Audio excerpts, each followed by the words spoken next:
Dave Lawrence calling back for Eddie. Okay. How you doing, Dave? Hey, brother. How you doing, man? Thank you for this. I'm good. I'm good.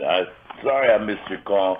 I was messing around on my phone, on my cell phone. I know how that can be. Those things are highly distracting. Next thing you know, Right. you can kill an hour. You don't even realize how much time is That's right. is going into it. But nah, no worries. I'm giving you a big hug and a high five, and I'm just a huge fan. Grew up. I'm from Wilmington, Delaware, brother. So that music was just all over the place when I was a kid. So. Oh yeah, man.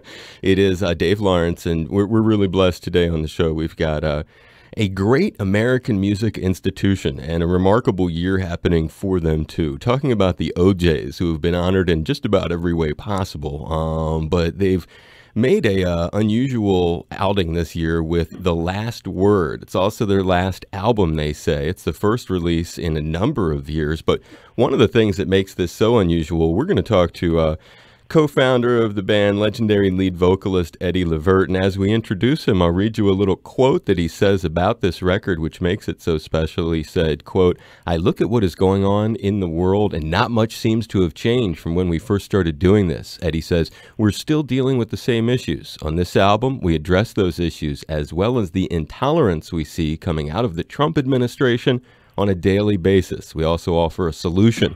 That solution to combat hatred with love and acceptance," a message this man has known for decades. Eddie, a pleasure to welcome you on board. Thanks for doing this, man. My pleasure, my man. My pleasure. And what I've interviewed a few people in my time, and rarely has there been somebody whose album has a press release that says they're taking on, the Trump administration and social injustice. And I guess first, if you can explain what motivated you to release something like this and simultaneously call it The Last Word. Well, it just seems like everybody in my peers in the music business, everybody is just they're ducking it, or they're avoiding creating waves or saying anything about it. I just feel like somebody needs to speak up, and the best way we know how is to do it through our music, because a lot of people listen to our music, and we just felt like somebody needs to say something. Even look, the way I feel is like this, man. I think that the office of the presidency should be respected, and I think it should also give out respect. So I respect the office of the president, but the person sitting there has to also require that respect. And if it's not given, then it should not be taken. Do you understand what I'm saying? We need to address the fact that certain things are not right within the politics of our president, and we need to address that. But I still respect the office of the presidency. I completely get it, and it's a powerful and very diplomatic way of describing your intent with this. And it's not your first time. Anybody who maybe knows just a little about the band might know that you've already sort of tackled some of these issues on some of your very biggest songs throughout your entire career. But just taking a step back, just to make sure that we realize it, have you ever in the past previously released an album that you think had such strong overall political overtones? Yeah. When you think about For the Love of Money, when you think about Backstabbers, when you think about such songs as Don't Call Me Brother, and Give the People What They Want, right. all of those songs were addressed to what was going on in the world, what was going on not just in the United States, but all over the world. Songs like Family Reunion, that's what's going on all over the world. And that we did a song called The Rich Gets Richer and the Poor keep on getting poorer. That's addressing the fact. And see, and the bad thing about that, that's been some 60, some 50, 60 years ago, and nothing has really changed. We're still talking about the same things. It's very true. And just to get by that difference in the equality of the rich get richer and the poor get poorer, that's maybe one of the other aspects, because we have so many crazy things happening right now. You can almost not keep track of them all. But the underlying theme, perhaps, is that, and you have dealt with this stuff over the years so many different times. It just seems so powerful because I just listened to everything. I was reading the lyrics as I went through the record. And some of those tunes, they just hit you really hard when you hear them. As you just mentioned it, I guess we should talk about it as a good lead into the album. For the Love of Money was a song that was very deep and very powerful, talking about greed. And that song, ironically, the theme song to The Apprentice, which I mean, you just can't wrap your head around it. And you had performed it once on the show too. Yes, absolutely. We made a lot of money with that, gentleman. You know what I'm saying? But it don't mean that I have to like his politics. You know what I'm saying? I mean, you know, and we had a falling out. We parted ways because he wanted to use Love Train as one of his political songs that he wanted to run while he was running for president. And he wanted to change the lyric to, instead of Love Train, he wanted to call it the Trump Train. And we told him, oh, no, man, we can't let you do it. And no matter how much money you offer, we can't let you do it. I can't, because that song, the message that song preaches is love. Love all over the world. Love between everybody. Egyptian, Chinese, Russian, Americans, whoever, Mexico, Egypt, Israel, all of that. And that song is that whole message is about love. And that's what, at the end of the day, that's what it's all about. At the end of the day, that's all that matters. That's what we got to come to. We got to spread love all around the world. I got to believe it's your own background that makes you have this strong message of love. I mean, little boy at church, developing your skills in that kind of place, and then to listen to the way you talk with that message of hope. Would you just credit it to being a little kid and being exposed to music in that way? Yeah, well, the way I sing, the way I feel, yeah. But this love, you know, after you do so many records like the Backstabbers, when you do stuff like Give the People What They Want and Rich Get Richer, and you keep banging these records and nothing changed, and then all of a sudden it dawns on you. The only thing that's going to change anything in this whole world is love. And that's what it boils down to. We always come back to that. It always come back to we must start showing love for one another. Be you black or white, yellow or brown, whatever your color, we must show love.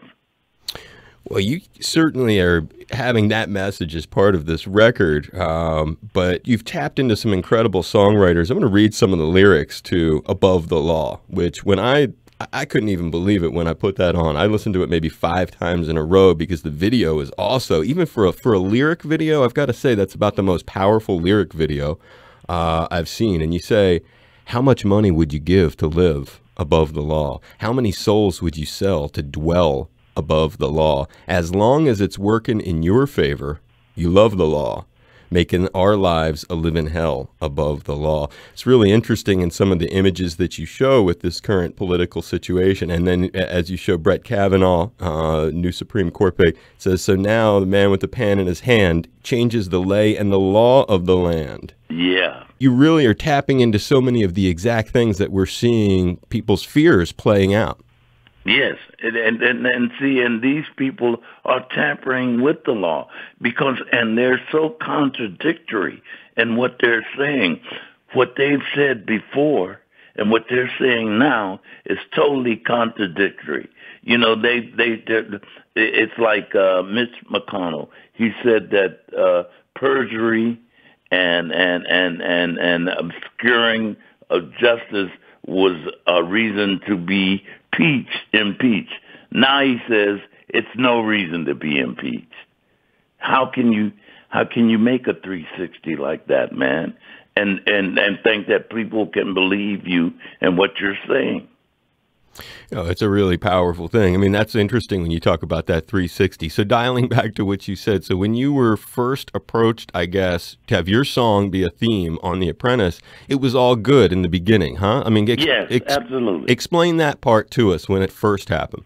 You remember now, as you do these songs, and after so many years, it goes to a publishing house.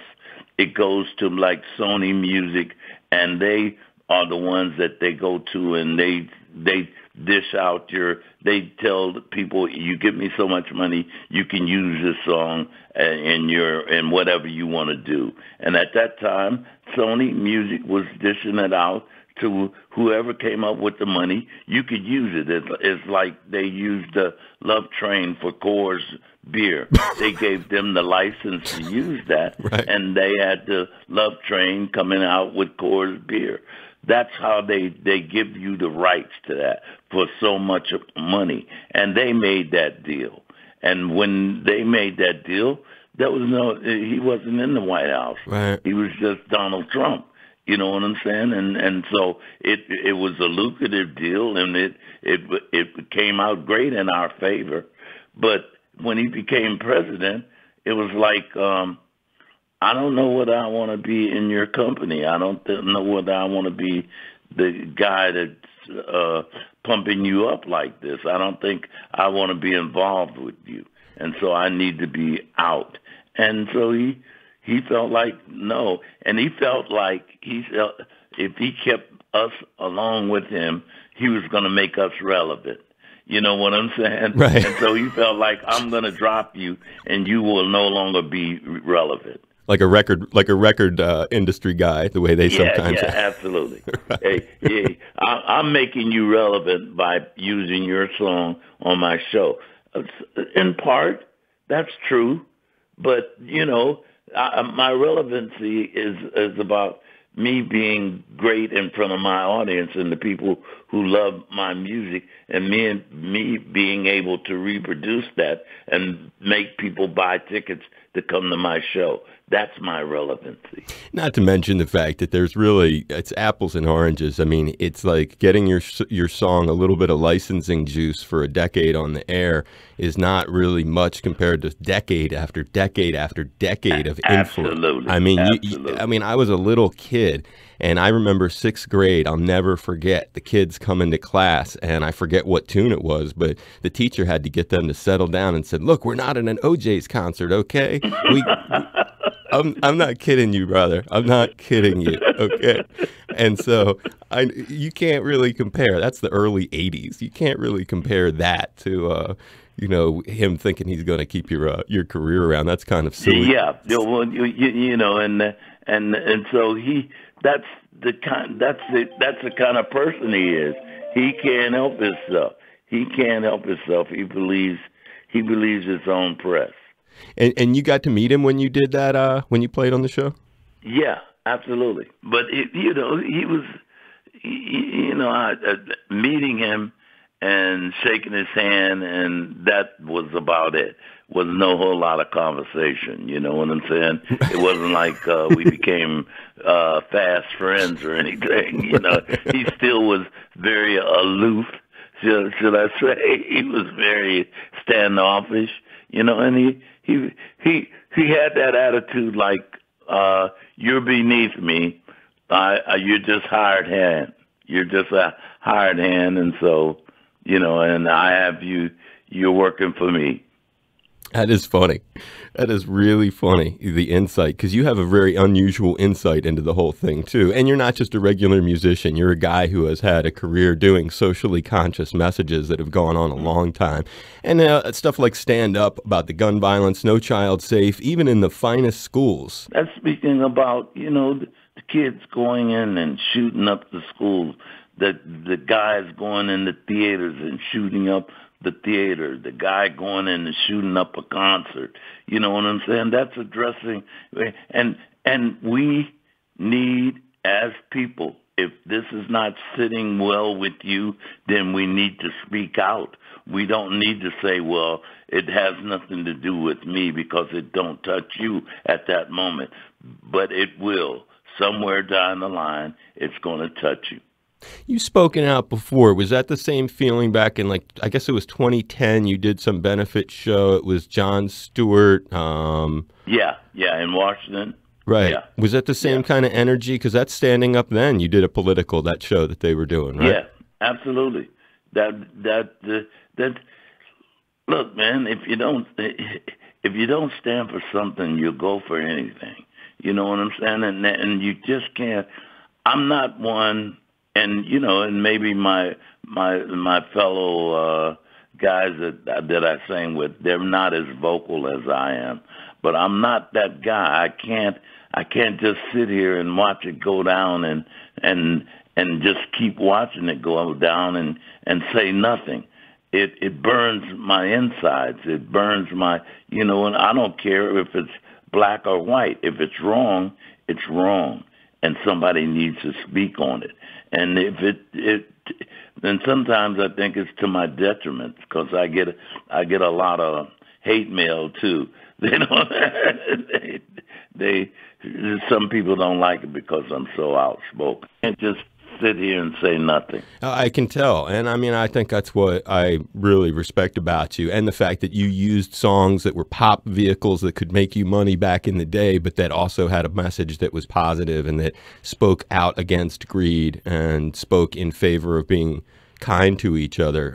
Did you pick all those images in the Above the Law lyric video? Because as you were just speaking about things that you like, you can't stay quiet. And there's images of like Eric Garner, there's Mitch McConnell, there's all these very specific images in that video. And made me think, as you were talking, I wonder how much Eddie had control over that thing. No, I just okayed it. Wow. I just said, yeah, that's it. That's right. Like they were reading your mind or something, huh? That's right. When and sometimes people can hit on exactly what you have in mind. Right. And that was, without going to an elaborate video and doing something that we physically have to be involved with. Right. But just the images was enough, and it said enough. You know what I'm saying? And it said exactly what needed to be said as far as that song is concerned. That's a powerful video, because I would never look at that and think that's a lyric video. That looks like, as you just said, you can do something. You just said it really well. You don't have to have the band in it making some little skit or something. Yeah, I mean, right. You got it. Right. You as long as you got the visual and you got the idea, and you can use these certain images that will say it. Sometimes a look is worth 1,000 words, man. It's a great way to sum it up. Great way to sum it up. It's Eddie Levert, and he's been taking time to talk about the OJ's The Last Word, and I can't believe it's really going to be the last one, huh? Nah, man. The people will decide that. We're going to be around as long as Mick Jagger and the Rolling Stones. And we're going to keep doing, our last tour every 2 years. It's funny because a lot of people we do not realize you're from Canton, Ohio, because you really are associated so strong with Philly because of that Philadelphia International Records and in the sound. Yeah. Well, associated, it goes from Canton to Cleveland to Philadelphia. We have homes in all of those three places. We have people that feel like we are part of those three cities, and we feel like we're part of those three cities, and and they've embraced us throughout our whole career. And Canton is home, where we basically went to school and all of that. Cleveland is where we tuned our horns as far as entertainment is concerned, and Philly is where we went and made some great music and some great records with Kenny Gamble and Leon Off. Cheesesteak country, brother. Yes, that's right. That's right. That's right. Do you go to Jim's on South Street? That's the one I would choose. Yes, I've been over there. Yeah, absolutely. You can't go to Philly without going to Jim's and get a cheesesteak. What are you talking about? And people still stand in line. He still got them in line, man. You got to, but no Cheese Whiz, brother. I do provolone or American. No. Great talking to you, man. I hope you had fun today, brother. My pleasure, brother. Hey, I hope you did too. I hope you got a good interview, all right? Hope I didn't talk too much. Aloha, it's Eddie Levert of the OJs. And it is not for the love of money that I want you to support this radio station. I want you to support HPR and this show because it's an asset to our community. I'm proud to say that I was a guest here with my friend Dave Lawrence, but it was only possible for people supporting this non-profit radio station. I invite you to step onto our love train now and know there's room for you, baby. Thank you, Eddie. I appreciate it, brother. All right, man. You take care. You too. Be safe. Bye-bye. Bye-bye.